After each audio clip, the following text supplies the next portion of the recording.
You are listening to episode number 4 of the Happy Choir podcast.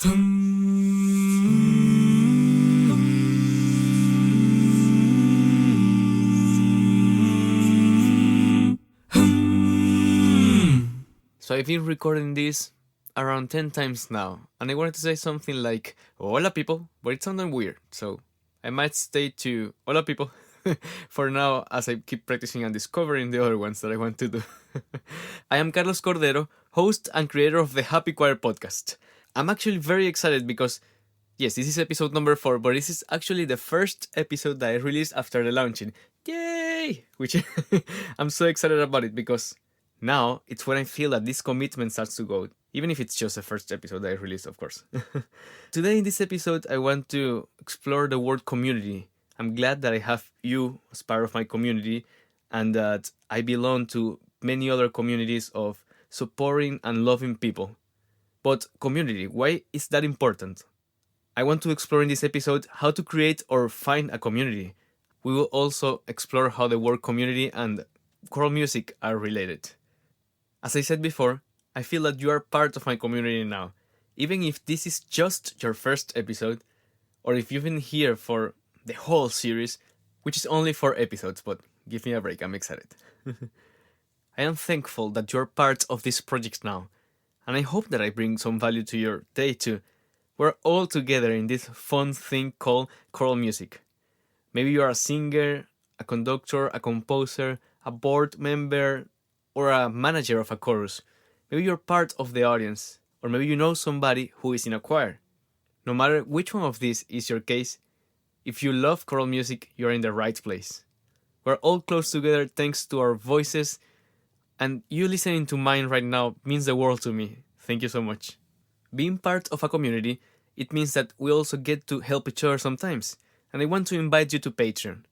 Patreon.com allows artists like me to keep these kind of projects alive. I want to give a big shout out to my patrons for supporting my voice, my writing, and my life in the arts. No matter how much you give right now, or if you cannot give right now but you're considering for later, I appreciate it. As I've heard out there, it's better to have 100 people giving $1 than one giving $100, right? It's all about community. We are a community and we affect each other. Since this is a two-way street, if you head to patreon.com/composercordero, you will learn the perks that I offer in every tier. I am excited to use Patreon as one of my main social media to share my process in my office. It is a very little office, but a lot of things happen here. If you want to know more, here's the link again, patreon.com/composercordero. My goal for now is to have 10 patrons, and I only need 7 more. If you can't give right now, then sharing is the best second option. Really quickly now, I want to remind you that if you subscribe to my newsletter, you will get a free guide to learn how to be a happy composer, conductor, and or singer. A coupon for a 50% discount on your next choral recording. Yes, I record music for other composers. Plus, you will get awesome weekly emails with blog posts and music. And now, that was all for my introduction, so let's get to community in the choral music. I believe I'm not overselling choral music when I say that it's powerful. From the moment that I joined my first choir, and then I kept joining other choirs, singing more music, learning to compose and to arrange choral music, I was also noticing that I was connecting with people that were amazing. I learned about their lives and what they did when they were not singing choral music. But I also could share about my life and about my goals. They will be my friends, offering me advices, listening to my problems, or celebrating my accomplishments. It was amazing for me that all these people from different backgrounds came together for 2 hours, or sometimes more, as we know in concert week, to rehearse great music and sometimes not so great. But the point here is that it is incredible the connection that you create with these people without even knowing sometimes. Have you stopped to notice your community in your life? Have you noticed in your rehearsal the people that you're singing with, or your conductor, or even during a concert? Have you stopped to see the people that come to your concert? One of my favorite parts of a concert as a choral performer is to lock eyes with some people and They will look away sometimes, but sometimes you get this connection with this stranger and you're telling a story and they are listening. Or you lock eyes with your conductor and you both trust each other. That's something that I feel it's unique in choral music. You are not only performing or just telling a story, but you're creating this sense of we're together in this, we're a team. In the Happy Choir, we believe that relationships are powerful, connections and teamwork are crucial to choral music. And I know that we can do a lot by ourselves. In fact, we're responsible for ourselves. But that's something for another episode. What I mean here is that once you're part of a choir, or as a chorus, as most people here in the US say, you're part of a family that's learning to be together. As every family, you spend time and you learn things about others, you learn things and you have experiences together. You collaborate with other people that have a passion in common with you. You can make great things when you work in a team. Through choral music, you can connect with people. This happened to me when I got into University of Houston. I came to this as a composer and that was a change for me because I was a singer before, or I was studying to be a singer. And I felt a little overwhelmed by how am I going to connect here with people. Even though I thought I was an extroverted, I think at heart I am an introverted, and it's not easy, or it's not as easy for me to make friends and make connections with people. The choral department of University of Houston was paramount for me to be happy with my career, my time there. University of Houston choral department, Dr. Betsy Kutweber, Dr. Jep Mueller, they foster such a caring community and such a professional community, and I knew I wanted to be part of it right away. They opened their doors for me, their rehearsals, even though I couldn't be in the choirs right away because it was in January when I got there. And it was an odd time to get into the program. But the point here is that I started to meet people through my element. I felt that, yes, I know choir. I've been in several choirs. I know people here are very kind, are very professional, and very friendly and excited, just excited to make music. That energy was awesome to get into, and I couldn't wait to be part of this community of UH choirs. Choral music have shaped my life and has helped me to get to know myself and get to know people that are very important right now, as I said in previous episodes. Sometimes without knowing, being part of a community of a choir, it's so fulfilling, it's a healing process kind of way.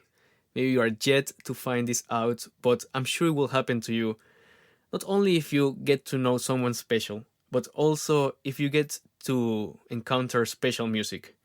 There will be one, two, or in my case, many pieces that you will get to sing or get to hear as an audience that will transform you. You will be different after going through this text, through this way of the composer creating this piece. And I feel overwhelmed when I talk about this. I can see in my voice, I can feel in my body that it's very emotional to be part of a community that it's so nurturing. If choral music is part of your life, and believe me, I'm lucky that it is part of mine, I would like you to take 2 minutes or more later today and think of all the great moments you've had thanks to it. Maybe you saw an amazing concert, or maybe your cousin, your child, your granddaughter, or yourself performed an amazing concert. Maybe there is a piece that really gets you. Maybe you compose something very personal. I want you to see what's your favorite story in choral music.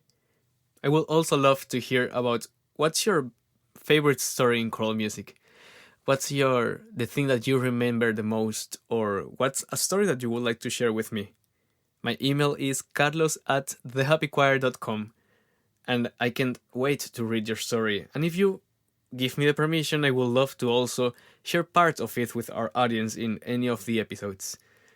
I feel that that's part of our community to share the stories and the memories that we make here in either on stage or off stage. I've had so many that we will be here forever listening to myself. But I will use this podcast, of course, to share them all in different episodes. But for now, I can remember that after several years of not singing together because he came to the US to study his voice program, my cousin Miguel Pedrosa, who by the way, it's an awesome bass baritone, hire him. He introduced me to choir back in Venezuela, and then we got to sing together again in concert choral in University of Houston. And that was amazing because he was also leaving the choir that semester, and I felt that it was he introducing me again to the community of choral music. I felt that the experience was incredibly challenging, but incredibly rewarding. And then, after several auditions, I got to sing the chorus for the rest of my career. I have to thank also Cody Conway because it was his recital, he was his graduation recital as a conductor, and he and Dr. Weber put a lot of trust in me. I had previously auditioned, and they knew I was ready for this challenge, but they didn't have to give me this chance, and I was very honored. Also, this included my very first piece in Russian. That was so difficult. But, well, anyways, it was an awesome experience, and I can't wait to hear yours. You will be able to find the links and show notes of this episode in my website, thehappychoir.com/podcast, where I will list all of the things that I mentioned here so you don't have to be making any notes. For now, I just want to remind you to take the 2 minutes if you can and think about the community that surrounds you and how lucky we are that we are passionate about choral music. Ciao, people! You've been listening to the Happy Choir podcast. For more information and show notes, visit thehappychoir.com.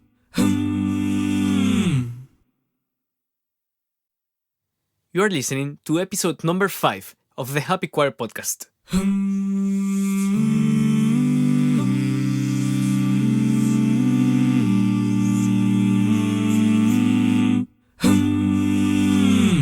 Hola, people. Hola, people. I am Carlos Cordero, host and creator of the Happy Choir podcast. I am happy that you're here with me, where we discuss themes around the choral music and the choral world, which, by the way, it's now December and I guess happy holidays? It's on the way. This year has gone very fast, I think, but we're now in one of the busiest time of the year. In fact, I think that thanks to the retail stores, we were already in holidays since September, I guess. I don't know, it was something really crazy. I do want to openly admit that come November 1st, I did play just once, maybe twice, I don't know. All I Want for Christmas Is You. And Ryan got mad at me because it was too early, but it was worth it. But getting back to the theme of today, December does feels like the busiest time of the year, and especially if you're a singer or a conductor. It gets crazy with the scheduling of concerts, caroling, and Messiah. Messiah is a huge thing here in the States, and it's not that huge for me because we don't do it as much as in Venezuela, but probably somebody will email me and tell me that, yes, we do it, but you didn't go or something like that. As a composer, it's not such a busy time for me because my work for the holidays, it's already done. It was in August or even before that I was writing the music for this time. So now I am busy with other things, like this little thing of putting together an entire brand, the Happy Choir podcast and the happychoir.com. But the center of these holidays is that people want holiday music and they want it now. So what do? Before we dive into that and how to survive these holidays and stay happy and stay focused on what you want, I want to thank you for listening to this podcast. Maybe while you're decorating the tree, or maybe while you're cooking some cookies. Huh. There might be a good idea or some potential for some kind of tongue twister for next year. I'm gonna save this. But if you're just cooking regular food, that's okay. You are all welcome to this big thank you and to this podcast. I also want to welcome you to Patreon. Have you heard about patreon.com? That's the place where It feels like Christmas for me. I am Catholic, so I say Christmas, but maybe you don't. I would love to hear what you celebrate in your holidays. But guess what? No matter what religion you are, you can join us in Patreon. As we talked about in the last episode, which I think you might want to listen after this one, we're a community and we affect each other. Your support encourages me to keep sharing what I find in the choral world. If you want to know more, head over to my Patreon at patreon.com/composercordero to discover how you can help me more. You will also find there the perks that I offer to every tier. My goal for these holidays and before the year ends, I hope to have 10 patrons there. I have 3, 10. Well, I wish I had 10, but you can help us get there. If you can't give, then sharing is the best second option as you can help me. You could also leave a rating and if you are feeling very, very generous, a review on iTunes. And that's how you help people to find this podcast. Remember that I will put here in the description the link to the show notes so you don't have to be writing anything. So if you want to remember something that you learned here or a link that I said in the episode, then you just go to thehappychoir.com/podcast and find the number of the episode. While you are there, you can also subscribe to my newsletter to find a free guide to learn how to be a happy composer, conductor, or singer, which also includes a 50% discount coupon for your next choral recording. Now let's find out how we can try to survive this crazy December. To survive these holidays and enjoy yourself, there are some steps that you want to explore. Some of them might work for you, some others might feel maybe strange. You're the best judge to know what feels right for you. First of all, you have to acknowledge that your time and your energy are limited. Sometimes we feel like a superhero and want to do everything that we can. But your voice and your body deserve that you take care of them. My idea for this is that you make a plan of what you really want to accomplish and what you want out of these holidays. Do you want to spend time with family, with friends? Do you want time alone for yourself, or do you want to go shopping? No matter what you want to do, writing down these ideas will help you clarify your goals for the holidays. Because we are choral people, we're very busy, either conducting or singing, maybe 10 concerts or 10 caroling events. As Andrew Hitz mentioned in his podcast, The Entrepreneurial Musician, which, if you haven't listened to it, you should go there, it's really, really good. But he asked himself, is he doing this for the art? Is he doing this for the people? Or is he doing this for the money?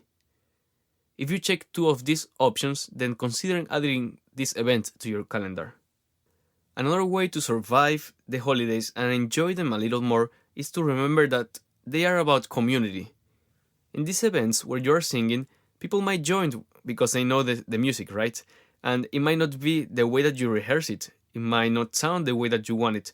But it's not about that. It's about welcoming into this world. It's connecting with them in another way. Don't look at this moment as a concert that you want it to be perfect, but as a time or as a unique opportunity to connect with the audience. Welcome people to this music. Now, the next idea that I have is not really new. I cannot take credit for this, but it's something that it's difficult for all of us, and I have to practice that, but it is about learning to say no. In the holidays, we feel as superheroes, as I said, and we are offered so many opportunities that we want to say yes to everything, but we don't have the time. Or maybe we have it, but look at your goals, look at what is it that you want to do, and be honest with yourself. People will find other choruses, other singers. People will find a way to have music in their event. I'm not saying that you should be mean with people, no, but you are also thinking about yourself. It is sometimes far more better to say no and to choose to do those concerts that you will enjoy in an honest way, because that will help you to share the joy with people. During this time, you might want to focus on your family or your chosen family. You might want to focus on being happy and what is it that you want for yourself. There is nothing wrong with saying no, and I know it's difficult, but in the big picture, you will be happier and your audience will be happier that they have somebody singing for them and with them that enjoys being there. Now, if none of these help, maybe the drinks and the candies will. Especially the drinks, right? I cannot wait to have my first ponche de crema, as we call it in Venezuela, which is your eggnog here, but mine has rum, so you might prefer mine, right? But I digress, and I daydream with my first ponche. But, anyways, I want to know, and you can either email me at carlos@thehappychoir.com or in social media, or maybe in the comments of this post. How do you stay happy and merry during the holidays? I will also love to know what is your favorite food or drink during the holidays. Now I need to go back to Christmas mode and maybe playing once more. All I want for Christmas is you. I don't know. I also almost forgot to invite you next week for Away in a Manger's premiere with Chorus Austin Symphonic Chorus on their concert on a Winter's Eve.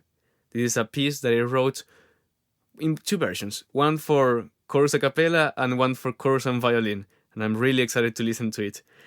I hope to see you there on Saturday, December 14th at 4 p.m. This will be in Austin, Texas, and you can find all the information and tickets in chorusaustin.org. For now, I hope that you have fun creating the plans for this month and that you survive this crazy holiday time. Ciao, people. You've been listening to the Happy Choir podcast. For more information and show notes, visit thehappychoir.com. You are listening to episode number 6 of the Happy Choir podcast.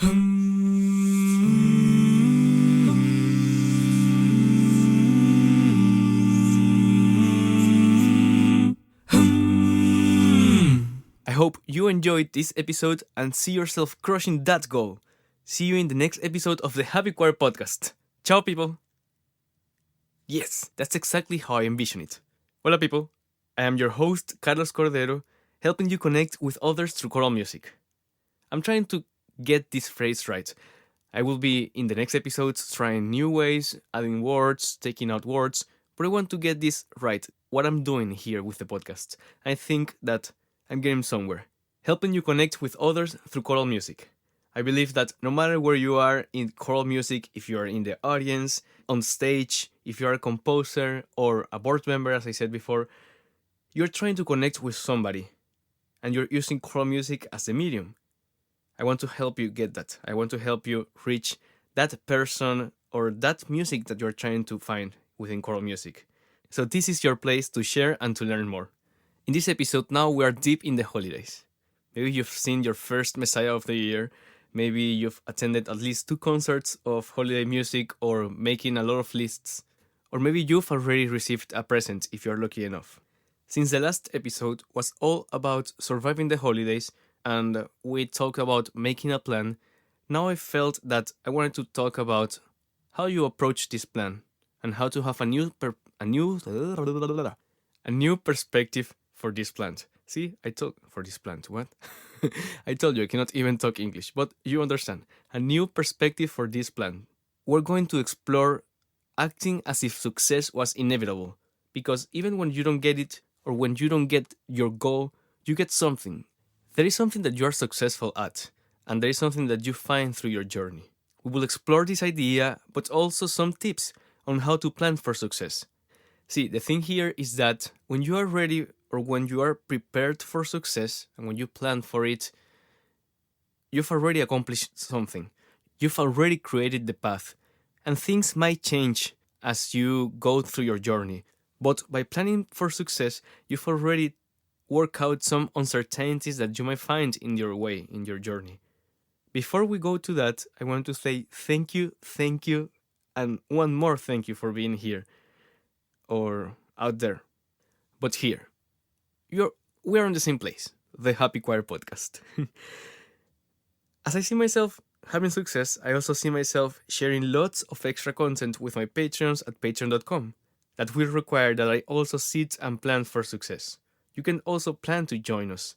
There, you will be able to see more of my process, writing music, creating ideas, drawing, which I will share more of in my blog, but also you will see me creating my brand. Patreon.com/composercordero is a place that you will want to go to support my brand. is the link you want to check out or share. My goal before this year ends is 10 patrons. But if you can't give right now, then sharing is the best second option. I just want to make sure that you understand that also just by being here and by listening to me and sharing your comments with me, you're a big supporter of my brand. And Patreon, it's a side support that I get. A little bit more of love. Finally, I want you to remember that there are show notes in my website, thehappychoir.com/podcast for this and all of the episodes, so you don't have to worry about making notes or missing a link or something that I mention or that later the interviews that I make will mention. The interviewees, maybe that's a word, the people that are coming here as my guest. Also, remember to subscribe to my newsletter because it's free, number one, and also because you get a free guide to learn how to be a happy composer, conductor, or singer, a coupon for $20 discount on your next choral recording, and also content specially made for you and your choir. Now, let's see how to plan for success. If you listen to the last episode about surviving the holidays, you've already made a plan. But if not, I want you to take any plan that you've made before this year, or maybe you can do one right now real quickly to practice this idea. But the first thing that we're going to practice today is to see yourself getting to the end of that plan. See yourself getting that reward or the amazing feeling of accomplishing something. Do you see yourself winning or getting this goal? Are you able to see the finish line and the celebration that comes with it? How do you feel when you know that you've achieved your goal? By making this, you become powerful. You get new energy. I want you to use this fuel to keep you fired up. To get things done, we need motivation. And I was just listening yesterday the author of Indestructible, Near El, talking about how we used to think that we only look or we only do the things that give us pleasure, but that there is also the other part that's avoiding pain. So when you make these plans, you are possibly trying to avoid the pain that will cause you not to get them, not to get this goal. By using this fire that it's imagining the success that's at the end, you get motivation for free. You get the fuel that you need to keep pushing hard, because it is a reality that as artists, we have a lot of self-doubts in the journey of creating our art. And this new fire of seeing ourselves at the end of this big work will help us get there and will help our energy to be present. On the other hand, I also want to talk about what happens when you don't get your goal. It is easy to just say that I'm going to be sad and that's all that I'm going to do. But we often, or at least I ask myself, is it still a success if I don't get this goal? And the answer that I've been practicing is yes. Though my first reaction is usually, and I'm the worst or I failed, I've learned this year a lot that just by trying to get this goal, I've collected some data, which is an important step in any project, and I've also got some things done on the way to achieving this goal. I might not have gotten the big goal, but I got these little achievements in the process. I maybe learned a new skill, got some new information, or made some new connections. There are so many things to be grateful for in our journey. Then it comes the second question. Can I feel sad? Even if I'm all this positive, all these things, is there room for sadness? And I say yes, because that's a normal emotion, it's a reaction of what happened, and we have to be able to express these things. But I also say that it should be only for a moment. Yes, we are humans, except for conductors on a concert week or composers close to a deadline. But we still love them, right? Be careful of a composer on a deadline. We will not be all about love. Nope. And now I feel that I have to find a moment where singers are not all humany and lovey. Or lovingly. Well, you know that English is hard, so you can email me. I will love you if you email me or leave in the comments when do you feel that singers or composers or conductors are not acting as human. For example, when I get a new score, I get all excited and I might not seem so human. So what's yours or what have you seen out there? But that was a big digress. So let's get back. You can feel sad, but don't stay there, as I said, just for a moment. Give yourself the permission to feel your feelings and then come back to energy land. Remember that you can try to avoid a lot of this, or at least get closer to your goals by planning for success. This is the moment where you get to know me a little more. I love cooking shows, and I'm so happy that Ryan does too, because we sit there and we watch the baking show, the Great British Baking Show, I think it's the order of the words, Chopped, or I used to love MasterChef. And it's funny because I learned so much from them. For example, planning for success. How can you, if you have 20 minutes, prepare something that you know takes 45 minutes? They always say there, I only have 20 minutes and I'm so worried because I'm preparing this fries that will take me normally 45 minutes. But maybe I can do it. that's not planning for success, come on. That's knowing that you're going to fail and do it anyways. That's maybe taking too many risks. For me, planning for success is to put together a set of achievable goals and realistic goals that will help you to get closer to your big goal, to the end of this. What's the reason? What's the why of what you're doing? So, with that in mind, I want to finish this episode talking how to plan for success. And for me, the most important thing is to be honest. Be honest with yourself and with the task that you have to do in order to get your goal. Be ready for hard work because normally a lot of things that we do take hard work and sometimes we give up because of that. But if you're ready for hard work and you believe that you can do it, it will be so much easier to get that goal, to plan for success. So, what I do is work backwards. I see myself in the end line and I feel the fulfillment, I have the celebration going, and that helps me to be more positive and to get this fire, as I said in the beginning of this episode. It's important for me to find some positivity to enjoy the task that I'm doing. And I struggle with it, but it's something that I'm learning to do more and more. Then, super important is to set a deadline. That helps me to know that I don't have my whole life to finish this goal, so I better get on it. Then I make a list of things to get done to achieve this goal. And then I organize them by priority. I need to know what's more important and what's paramount for me to do right now and what I can do later. I like to revisit this list and I recommend you do it just because priorities change. As you keep learning more and more in your journey, you will find things that, oh, I need to do this first. Then I ask myself, is it realistic or doable? That's the part when I get honest with myself. And I know that that's the hard part because we all want to do our best, but we also have to know that, for example, we cannot write, a symphony or an opera that's 2 hours long in, half day. It is just not that realistic or that enjoyable either. But after I finish all of this and, I'm honest with myself and I have my set of goals organized by priority and I see myself in the end, then it's time to work. And so I can help you achieve your goals. I would like you, if you feel comfortable, to email me your goal and your plan. It can be only a sketch of your plan. You don't have to tell me everything.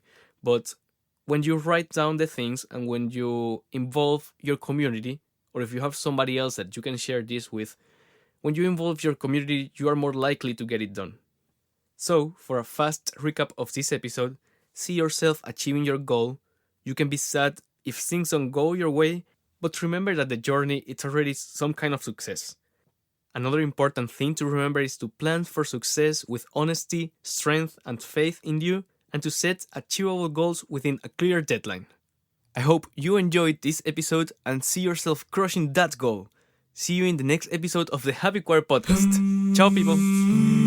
You've been listening to the Happy Choir Podcast. For more information and show notes, visit thehappychoir.com.